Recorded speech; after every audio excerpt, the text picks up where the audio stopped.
Page number 61, പാഠം 1. ആ ചിത്രങ്ങൾ കാണിച്ചിട്ടുണ്ട്. ഇതെന്ത് ചിത്രമാണ്? കലം എഴുതിയിട്ടുണ്ട് താഴെ. കലം, കലം. നഖം, വളരെ ഇമ്പോർട്ടന്റ് ആയിട്ടുള്ള ഒരു പദമാണിത്. നഖം, ഈ ഘ ഉപയോഗിച്ചിട്ടുള്ള വാക്ക് നഖം, നഖം. 2 പദങ്ങൾ കൂടി ഇവിടെ എഴുതിയിട്ടുണ്ട്. കരടി, മുഖം. ഈ ഖ വെച്ചിട്ട് നമുക്ക് 2 പദങ്ങൾ നമ്മളിപ്പോ പഠിച്ചു. എന്താണ്? നഖം, മുഖം. പിന്നെ ക വെച്ചിട്ടുള്ള 2 പദങ്ങൾ നമ്മൾ പഠിച്ചു. കലം, കരടി.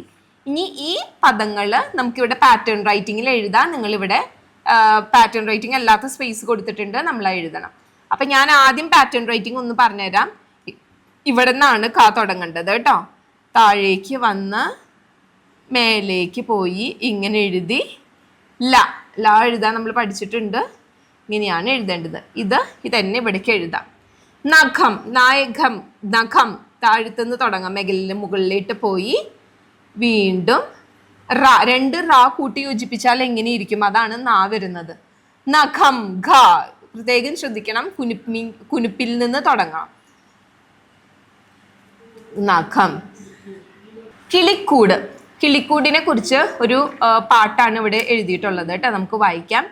ഒന്നാനാം കുന്നിന്മേൽ ഓരടി കുന്നിന്മേൽ 1000 കിളിക്കൂട് വെച്ചു, കൂട്ടിനിളം കിളി താമരപ്പൈകിളി താനിരുന്നാടുന്ന പൊന്നോല.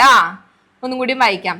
ഒന്നാനാം കുന്നിന്മേൽ ഓരടി കുന്നിന്മേൽ 1000 കിളിക്കൂട് വെച്ചു, കൂട്ടിനിളം കിളി താമരപ്പൈകിളി താനിരുന്നാടുന്ന പൊന്നോല. അടുത്തതായിട്ട് ഒരു ചോദ്യം. 2 ചോദ്യം കൊടുത്തിട്ടുണ്ട്, നമുക്ക് വായിക്കാം. ഭാരതത്തിന്റെ ദേശീയ മൃഗം എന്താണ്? ഇത് വളരെ ഇമ്പോർട്ടന്റ് ആയിട്ടുള്ള ഒരു ചോദ്യമാണ്. എല്ലാ രാജ്യത്തിന്റെയും അതിൻ്റെതായിട്ടുള്ള ദേശീയ മൃഗങ്ങളുണ്ട്. നമ്മുടെ രാജ്യത്തിന്റെ പേരെന്താണ്? ഇന്ത്യ അല്ലേ? അല്ലെങ്കിൽ ഭാരതം. നമ്മുടെ രാജ്യമായ ഭാരതത്തിന്റെ ദേശീയ മൃഗത്തിന്റെ പേരെന്താണ്? കടുവ. നഖം കടിക്കുന്നത് നല്ലതല്ല. ഇതൊരു നല്ല ശീലമാണ് ഇവിടെ കാണിച്ചു കൊടുത്തിട്ടുള്ളത്. നഖം കടിക്കുന്നത് ഒരു നല്ല ശീലമല്ല.